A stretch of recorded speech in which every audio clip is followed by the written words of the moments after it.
The stars shimmered against the black void as the Xeraxian battlecruiser cut through space. On the command deck, Commander Vexthar stood with his 4 arms clasped behind his back.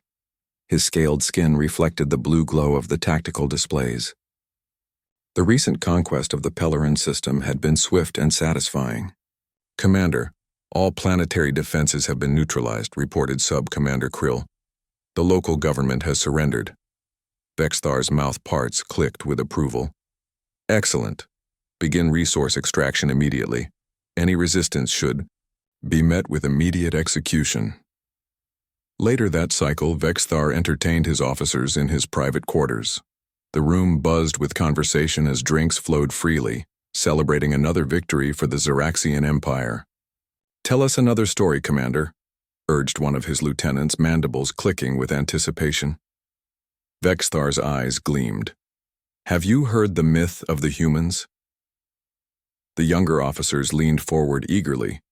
Stories of the mythical humans were popular among Xeraxian warriors, entertaining tales of a species said to be both physically weak yet unnaturally dangerous.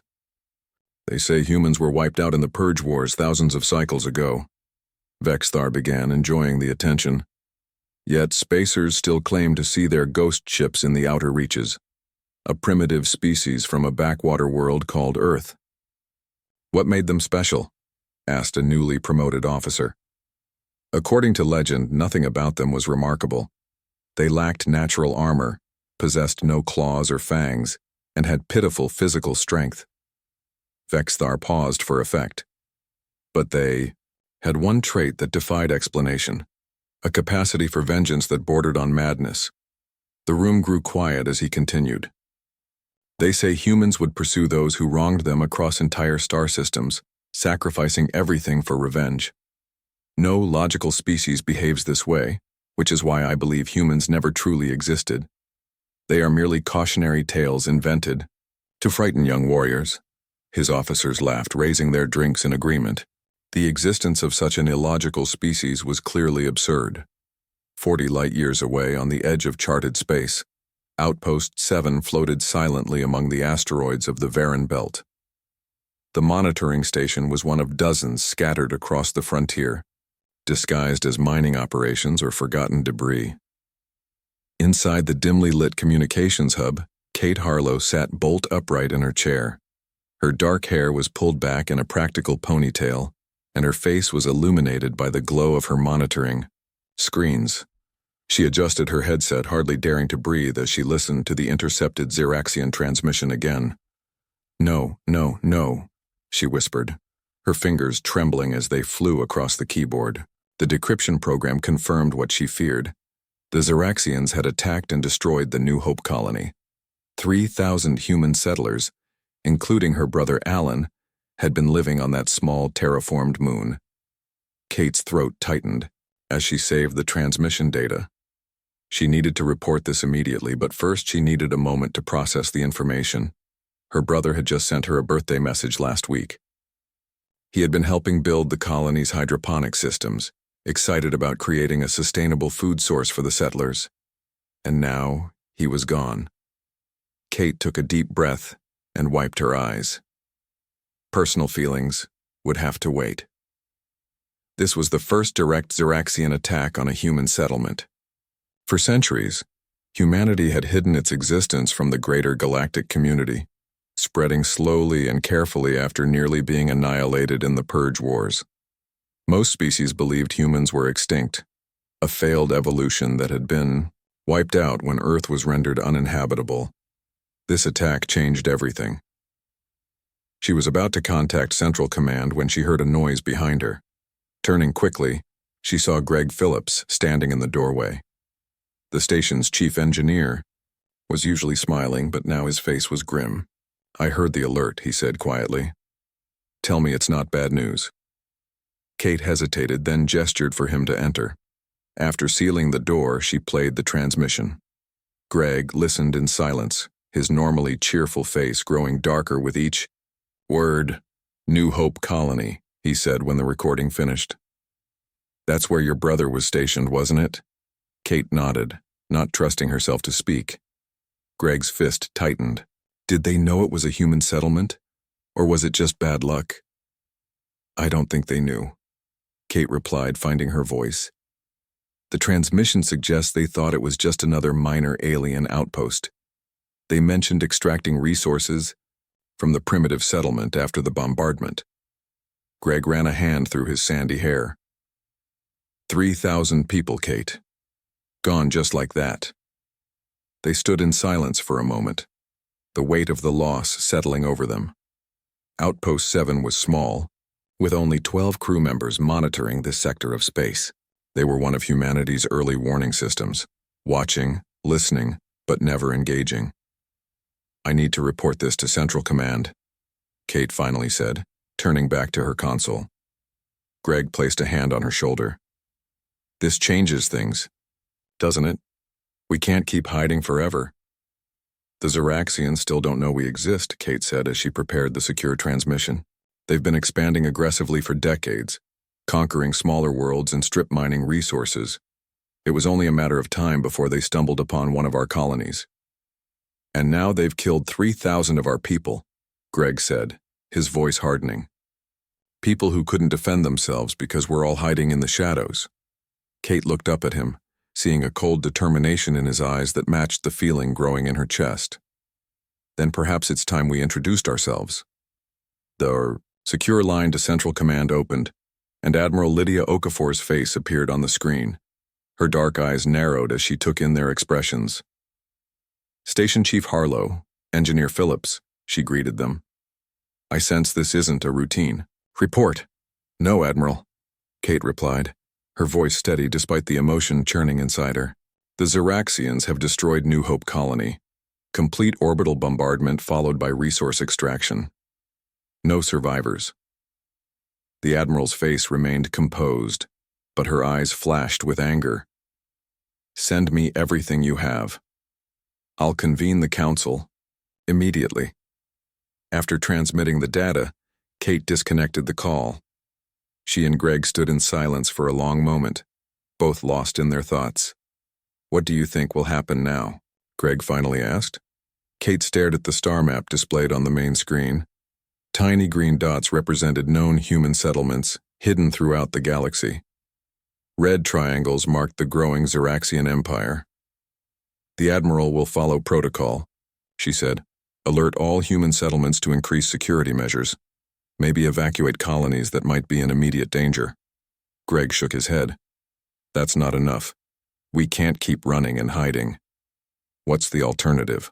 Open war? The Zeraxians outnumber us.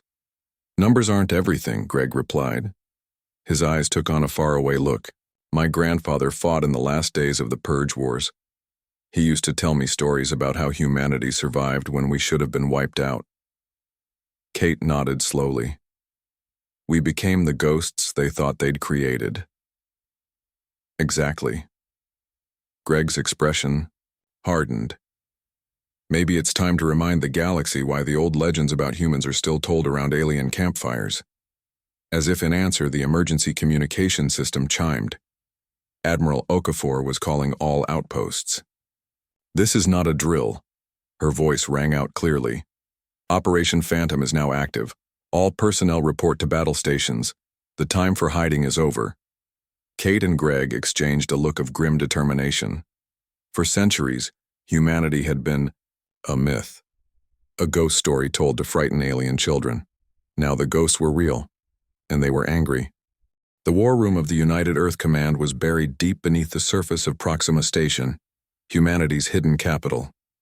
The room hummed with tense energy as officers moved quickly between stations, preparing for the first major military operation. In generations, Admiral Lydia Okafor stood with her hands planted firmly on the edge of the central holographic table.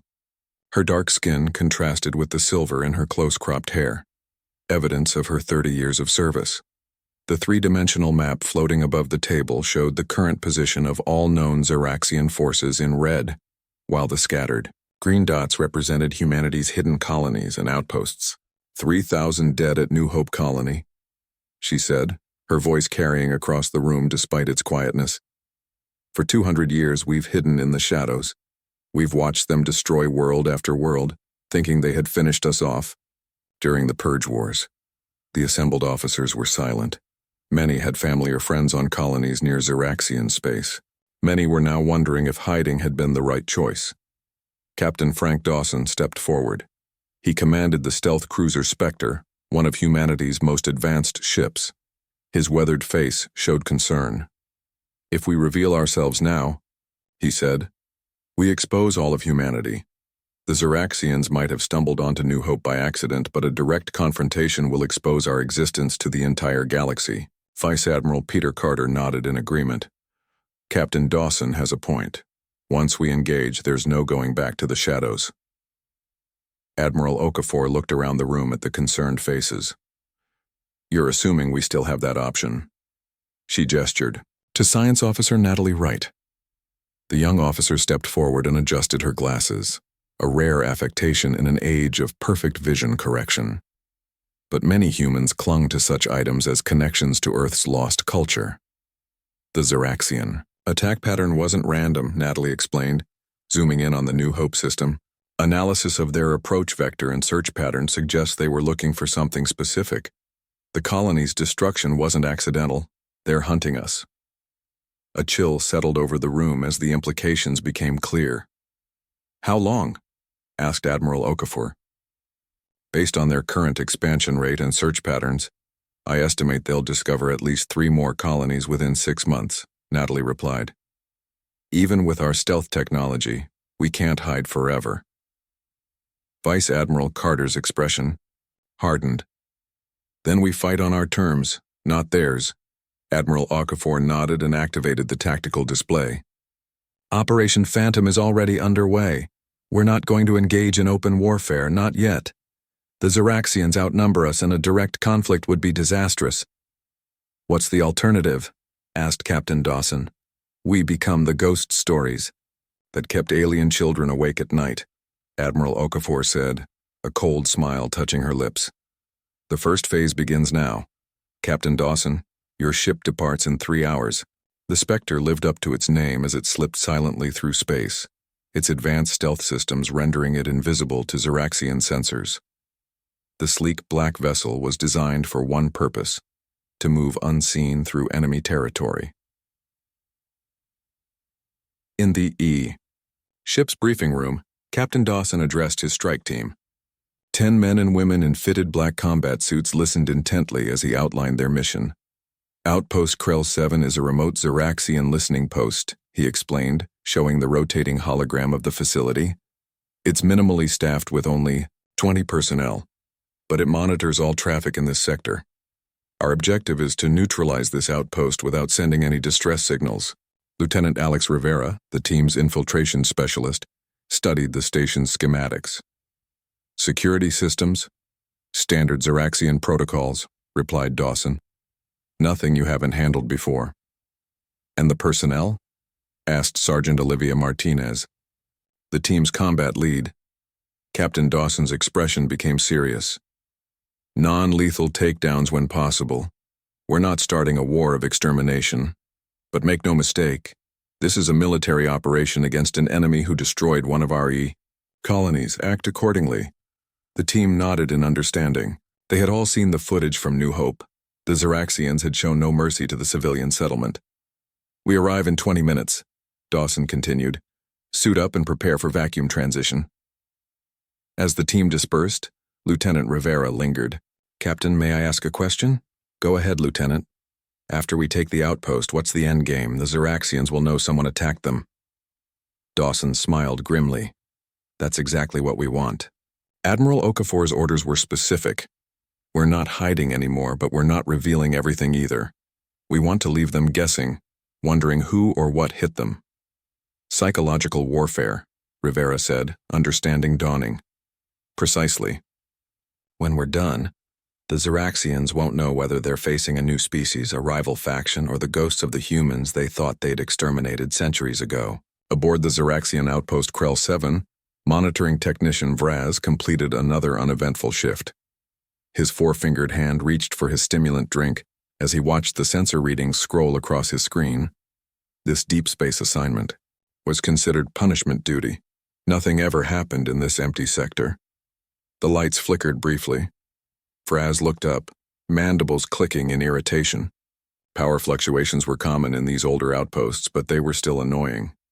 His console beeped, indicating a minor pressure change in the outer airlock. Probably just another system glitch, he thought. He made a note to inform maintenance. During the next shift change, the lights flickered again, then went out completely. Emergency lighting bathed the monitoring station in a dim red glow. Vraz stood up, suddenly alert. Multiple system failures were not common, even on older outposts. He reached for the communication panel to contact his superior when he heard a soft hiss behind him. Turning, he saw nothing but shadows. Yet something felt wrong. The shadows seemed to move in ways they shouldn't. A flash of movement caught his eye. Something or someone was in the monitoring station with him. But that was impossible. The station's sensors would have detected any approaching ships. "Who's there?" he called out, his translator converting his clicks and chirps into standard galactic speech. "Identify yourself." The only answer was silence. Then the emergency lights went out too, plunging the station into complete darkness. The last thing Vraz heard before losing consciousness was a whispered voice in perfect Xeraxian. "The humans send their regards." 12 hours later, a Xeraxian patrol vessel found Outpost Krell 7 drifting silently in space. All systems were powered down. The outpost's personnel were found unconscious but alive, each with a small Earth coin placed on their chest, an artifact from a world thought destroyed centuries ago. The station's logs had been wiped clean. The only message left behind was 5 words, displayed on every console in the station. "We have not forgotten you." News of the incident spread quickly through Xeraxian command channels. For the first time in generations, a seed of fear began to grow in the hearts of the Empire's leaders. Perhaps the ghosts of humanity weren't just stories after all. News of the attack on Outpost Krell 7 spread quickly through the Xeraxian command structure. Emergency meetings were called. Security protocols were reviewed and enhanced. Patrol ships were dispatched to check on other remote facilities. Commander. Vexthar stood before the High Command Council, his scales dulled with stress. The 7 senior commanders stared down at him from their elevated platforms, their yellow eyes cold and judging. "Explain again what happened at Outpost Krell 7, demanded High Commander Zexcon, the oldest and most feared of the council. Vexthar kept his forearms stiffly at his sides. The outpost was infiltrated by unknown forces. All 20 personnel were incapacitated but left alive. No data was stolen, but all logs were erased. "And the message?" asked another counselor. "We have not forgotten you." Written in our language, displayed on all screens. Vexthar hesitated, then added, "And each unconscious crew member had an artifact placed on them. Small metal discs that appear to be currency from old Earth." A murmur ran through the council. Earth had been destroyed in the Purge Wars, its inhabitants presumed extinct. "Impossible," snapped Zexcon. "Humans are extinct. This is clearly the work of the Arcturian rebels or the Vega Consortium trying to frighten us with old ghost stories." Vexthar bowed his head. "As you say, High Commander, but 3 similar incidents have now been reported. The battlecruiser Dominant was found drifting in space yesterday. The entire crew of 800 is missing, except for the captain." "What does the captain say?" asked a counselor. "Only one phrase repeated over and over: the humans are real." The chamber fell silent. Even the most skeptical counselors looked troubled. "Increase security at all outposts," ordered Zexcon finally. "Double patrols in all sectors. These incidents will be classified as terrorist attacks not to be discussed outside this chamber. We will not allow superstition to spread fear among our people." As Vexthar left the chamber, he couldn't shake the cold feeling creeping along his spine. The humans were supposed to be extinct, yet the precise coordinated attacks matched the old stories of human warfare. Silent, surgical, and psychologically devastating. In the Xeraxian-controlled mining colony of Veros Prime, Governor Trazkul reviewed the latest security reports in his private quarters. Though the High Command had classified the recent incidents, rumors were spreading through the ranks. Troops were on edge, jumping at shadows. The governor clicked his mandibles in irritation. Superstitious nonsense. Humans were extinct, their homeworld destroyed generations ago. These attacks were clearly the work of one of the other galactic powers using old fears to destabilize the Xeraxian Empire. Still, he had tripled the guards around his residence and the main mining facility. Better to be cautious than to become the next victim of these mysterious attacks. A soft chime indicated that the room's environmental system had adjusted the temperature. Trazkul didn't remember setting a temperature change. He reached for the control panel just as the lights dimmed slightly. "Security override Alpha 9-3, he said sharply. Nothing happened. The lights dimmed further. "Computer, respond," he demanded, reaching for the emergency beacon on his desk. His hand froze mid-air as a voice spoke from the shadows. "Good evening, Governor." The voice was calm, speaking perfect Xeraxian with only a slight accent. Trazkul turned slowly to face the dark corner of his office. A figure stepped forward, bipedal, smaller than a Xeraxian, wearing a fitted black suit that seemed to absorb light. The face was mostly hidden by a mask, but the eyes were visible. Human eyes. "You don't exist," Trazkul hissed, backing away. The human smiled slightly. "Then consider this a nightmare." More figures emerged from the shadows. 5 humans in total, all in the same light-absorbing suits. They moved with unsettling grace, spreading out to surround him. The first human stepped closer. "I'm Drew Manning, Captain of the United Earth, Special Operations Unit. You are Governor Trazkul of Veros Prime, responsible for the forced labor of 12,000 miners from 6 different species." Trazkul's back hit the wall. "What do you want? If this is a kidnapping, the Empire doesn't negotiate." "We're not here to kidnap you," interrupted Captain Manning. "We're here to deliver a message and an ultimatum." Another human stepped forward, placing a data crystal on the desk. 3 weeks ago, your forces destroyed a settlement on a moon in the Viran system. You called it an insignificant mining outpost. It was a human colony named New Hope. Cold fear gripped Trazkul's hearts. "That's impossible. Humans are extinct." "Clearly not," said Manning. "The data crystal contains proof of our existence and our capabilities. It also contains our demands." "Demands?" Trazkul forced himself to stand taller. "The Xeraxian Empire does not respond to demands. You will respond to these," Manning said, calmly. "By tomorrow morning, you will order the immediate withdrawal of all Xeraxian forces from the Viran, Proxima, and Sirius sectors.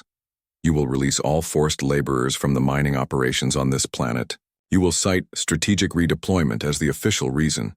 Trazkul's mandibles clicked rapidly in agitation. "Impossible. The High Command would never approve." "The alternative," Manning continued as if he hadn't spoken, "is that we demonstrate exactly how the humans of old earned their reputation, the reputation that still causes Xeraxian children to fear the dark." The human stepped closer, his voice dropping to a whisper. "We've infiltrated your most secure facilities. We've taken an entire battle cruiser without firing a shot. And now, we're standing in your private quarters despite all your security. What do you think we could do if we decided to stop being merciful?" Trazkul's mind raced. The withdrawal of forces from 3 sectors would be questioned by High Command, but it could be justified as a temporary tactical decision. Faced with the alternative of becoming another mysterious disappearance, the choice was clear. "I will issue the withdrawal order," he said stiffly. Manning nodded. "Wise decision. We'll be watching to ensure you comply." He placed a small coin on the desk. Ancient Earth currency. "A reminder of our conversation." The lights flickered once, and when they stabilized, the humans were gone. Only the data crystal and coin remained as evidence they had ever been there. With trembling hands, Trazkul began drafting the withdrawal order. By morning, all Xeraxian forces would begin pulling out of the 3 sectors. His report to High Command would make no mention of humans, who would believe him anyway. In the following weeks, similar incidents occurred throughout Xeraxian space. A weapons research facility found all its data erased overnight. A prison camp discovered its force fields deactivated, and the prisoners gone. 3 patrol ships disappeared without a trace. Each incident was precisely targeted, leaving minimal casualties but maximum psychological impact. And each site was left with the same calling card, a small Earth coin and a message: "Remember New Hope." The Ziraxian military was the most powerful in the galaxy, but they were fighting an enemy they couldn't see or predict. An enemy that should not exist. The ghosts of humanity were no longer just stories to frighten children. They were real and they wanted vengeance. 2 months after Operation Phantom began, Admiral Lydia Okafor stood in the observation dome of Proxima Station, watching ships come and go. The hidden human fleet had grown over the past weeks as vessels were called in from distant sectors. The time for the next phase was approaching. Her reflection in the transparent dome showed a woman who had not slept well in weeks. The operation had been successful beyond expectations. The Ziraxians had withdrawn from the 3 sectors as demanded, creating a buffer zone around the most populated human settlements. But this was just the beginning. The door hissed open behind her. Vice Admiral Peter Carter entered, his uniform crisp despite the late hour. "The Council has approved Phase 4, he said without preamble. Okafor nodded. "And the casualties from Phase 3? "Minimal. 17 Ziraxian troops injured, none killed. We've evacuated all human settlements within potential strike range and relocated the colonists to the inner systems." "Good." Okafor turned from the view of space to face her second-in-command. "What about the New Hope survivors?" Carter's expression softened slightly. "We found 18 survivors who were off-world during the attack. They've all been notified and given the option to participate in Phase 4. "And?" "All 18 volunteered." Okafor wasn't surprised. Humans had long memories, especially for losses. It was what had kept their species alive after the Purge Wars, the refusal to forget, the drive to survive, and when possible, to balance the scales. "Prepare the broadcast fleet," she ordered. "We launch in 24 hours." Commander Vexthar's career was unraveling. Once a rising star in the Ziraxian military, he now found himself effectively demoted, commanding a single flagship in orbit around the Ziraxian homeworld. His ship, the inevitable Victory, had been recalled from the front lines after the mysterious attacks began. The High Command didn't blame him directly for the incidents. How could they when no one understood who was behind them? But they needed someone to take responsibility for the military's failure to stop the attacks. Vexthar stood on the bridge, mandibles tight against his face and the Ziraxian expression of stress. Reports from across the Empire told the same story. Precise strikes against key targets, minimal casualties but maximum disruption, and always the same signature: Earth coins and cryptic messages about humans. "Commander," called his sensor officer, voice pitched higher than normal. "We're detecting multiple energy signatures appearing in Sector 4. "Appearing?" Vexthar moved quickly to the sensor station. "Nothing appears out of nowhere. Check for sensor malfunctions." "All systems functioning normally, sir." The signatures weren't there, and then they were. "Almost as if." The officer hesitated. "As if what?" "As if they were cloaked and suddenly revealed themselves." Vexthar felt his scales tighten against his body. Cloaking technology that could hide ships from Ziraxian sensors was supposed to be impossible, yet the evidence was on the screen before him. 27 vessels of unknown design, now visible in a perfect formation just outside the defensive perimeter. "Alert High Command," he ordered. "Full battle stations, but do not fire unless fired upon." The bridge erupted into disciplined activity as the crew prepared for possible conflict. Weapons were charged, shields raised, and fighters prepared for launch. "Sir," called the communications officer, "we're receiving a transmission from the unknown fleet. It's being broadcast on all frequencies across the entire planet." Vexthar hesitated only briefly. "Put it on screen." The main view screen flickered, and Vexthar found himself looking at a species he had only seen in ancient historical records. A human female with dark skin and close-cropped silver-black hair, wearing a uniform adorned with what he assumed were rank insignia. "I am Admiral Lydia Okafor of the United Earth Command," she stated calmly, her voice translated perfectly into Ziraxian. For centuries you've believed us to be extinct, a convenient myth. That ends today. The bridge fell silent as the crew stared at the impossible image. Humans were supposed to be extinct, eliminated during the Purge Wars generations ago. 3 months ago, Admiral Okafor continued, your forces destroyed a human settlement called New Hope Colony. 3,000 civilian lives were ended without warning or provocation. The screen split to show footage of a peaceful settlement on a small moon. Structures built into the lunar landscape, greenhouses gleaming under the light of a gas giant nearby. Then came the attack. Zeraxian warships descending, weapons firing, structures collapsing. The footage was graphic and undeniable. We do not seek galactic domination or endless war, Okafor said as the screen returned to her face. We seek justice. For 2 centuries we have hidden, rebuilding our civilization after your ancestors tried to exterminate us. We watched as your empire expanded, conquering and subjugating dozens of species. Vexithar felt cold dread settling in his stomach. If the humans had been watching for centuries, gathering intelligence, learning Zeraxian weaknesses, we could have struck back at any time, the human admiral continued. We could have sought revenge for Earth, but we chose to remain in the shadows, to live in peace, until you found New Hope.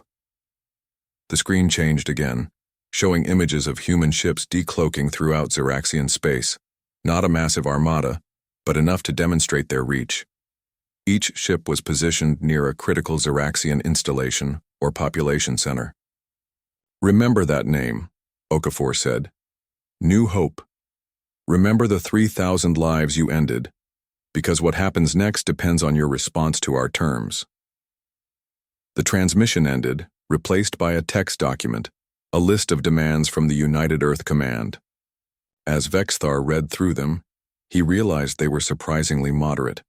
Acknowledgement of the attack on New Hope, reparations for the families of the victims, recognition of human sovereignty over specified sectors, and non-aggression agreements.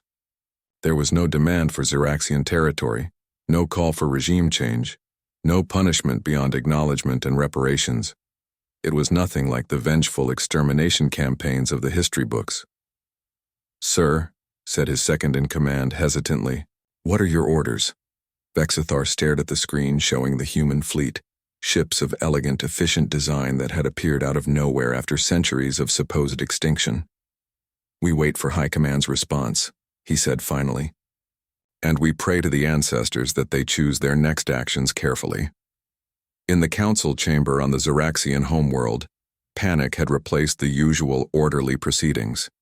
The human broadcast had gone out across the entire planet, and to every Zeraxian outpost. Billions had seen irrefutable proof that humans still existed. High Commander Zexcon watched the monitors showing human ships positioned throughout Zeraxian space, each one perfectly placed to strike at a vital target, and yet they hadn't fired a single shot. They could have attacked without warning, said one counselor, voicing the thought in everyone's mind. They could have destroyed key installations before we knew they existed. But they didn't, replied Zexcon. The question is, why? The answer was becoming clear, though few wanted to admit it. The humans didn't want war. They wanted to be acknowledged, to be recognized as a sovereign power after centuries of hiding. And they had orchestrated this entire revelation with surgical precision. The ghost stories were real, and the galaxy would never be the same. 1 week after the human fleet revealed itself to the Zeraxian Empire, the Grand Hall of the Galactic Concord buzzed with excitement and fear. The Concord was the closest thing to a united government that the galaxy had, with representatives from over 200 species meeting to discuss matters that affected all. Today, for the first time in over 3 centuries, a human representative would address the assembly. Species from across the galaxy filled the massive chamber. Some were old allies of the Zeraxians, concerned about what the return of humanity might mean for the balance of power. Others were victims of Zeraxian expansion, quietly hoping that the humans might become a check on imperial ambitions. The chamber fell silent as Ambassador Ellen Mitchell walked in. She was tall for a human, with silver hair pulled back in a simple style.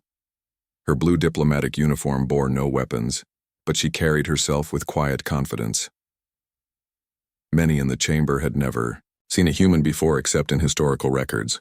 They studied her with open curiosity as she took her place at the speaker's podium.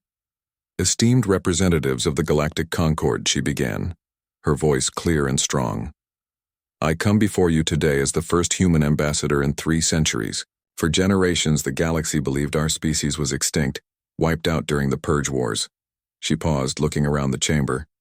"We survived. We hid. We rebuilt. And now we have returned to take our place among the galactic community." Murmurs spread through the assembly. A representative from the Vega Consortium stood, antenna twitching with agitation. "The return of your species brings troubling questions," they said. "Humans were known for their aggression and capacity for violence. The historical records of the Purge Wars show humans fighting to the last rather than surrendering. Should we fear your return?" Ambassador Mitchell met the representative's compound eyes steadily. "We did not come to threaten. We came to be acknowledged. For centuries, we watched silently as the galaxy moved on without us. We interfered only when directly threatened, as when the Xeraxian Empire destroyed one of our settlements." She gestured to the back of the hall, where representatives from the Xeraxian Empire sat uncomfortably. Their usual arrogance was noticeably subdued after the events of the past month. "We have signed a peace accord with the Xeraxian Empire," Mitchell continued. "They have acknowledged the attack on New Hope Colony and agreed to reparations for the 3,000 lives lost. We in turn have agreed to formal borders and non-aggression pacts." The Arcturian delegate rose next. "And the incidents reported throughout Xeraxian space? The missing crews, the disabled facilities? Was that the work of humans?" Mitchell's expression remained neutral. "Operation Phantom was a limited action in response to a direct attack on our people. It has now concluded. Humanity seeks recognition and peace, not domination or revenge."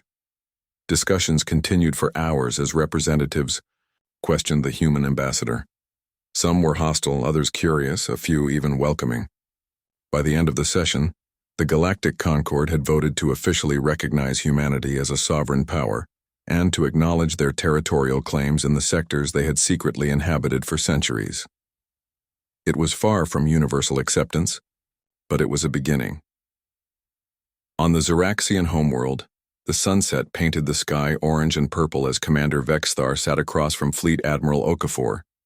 They were meeting in a neutral location, a garden pavilion on the grounds of the Imperial Palace. It was a symbolic choice for the signing of the Historical Accountability Accord. Between them sat the document that would formally end hostilities between their species.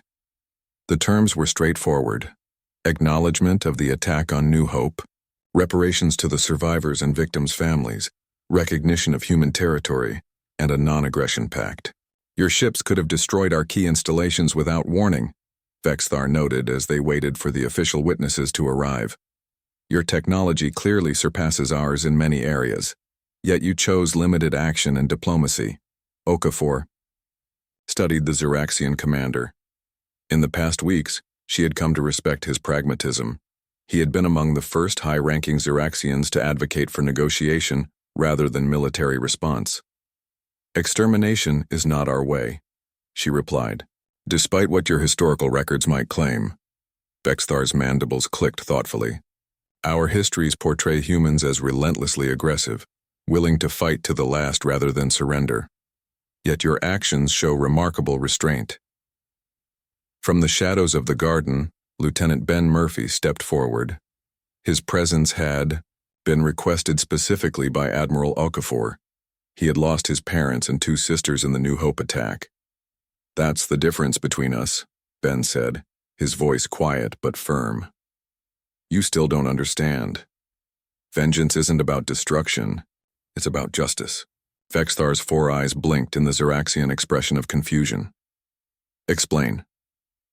"We could have responded with wholesale slaughter," Ben continued. "But what would that accomplish? More death, more hatred, more reasons for future generations to seek revenge.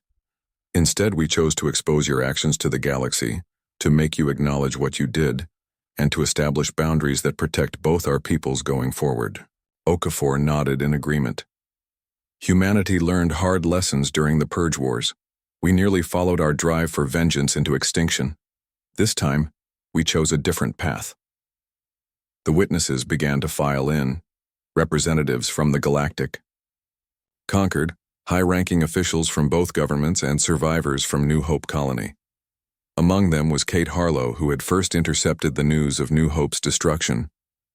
She caught Ben's eye across the garden and gave him a small nod. Their losses would never be forgotten, but today marked a turning point. Humanity would no longer hide in the shadows. They would take their place in the galaxy, not as conquerors or victims, but as equals. As Vexthar and Okafor signed the accord, a new chapter began in galactic history. The myth had become reality. Humans were no longer ghost stories told to frighten alien children. They were neighbors, trade partners, and a force to be reckoned with. 3 months later, on a space station orbiting a neutral world, Sam Rivera sat in a crowded bar.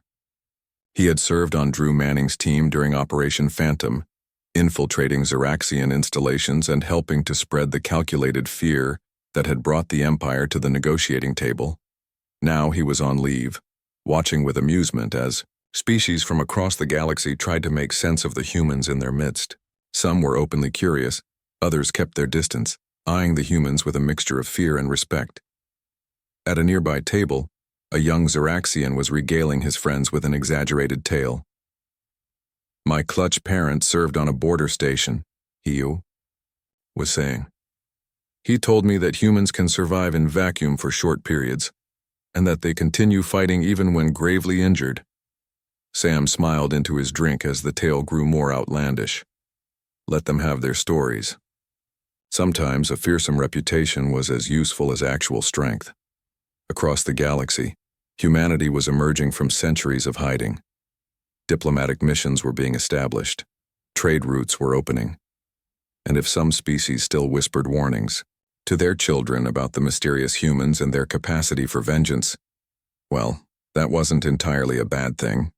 After all, the most effective deterrent against future conflict wasn't the threat of destruction. It was the simple knowledge that humans were real, they were watching, and they remembered everything.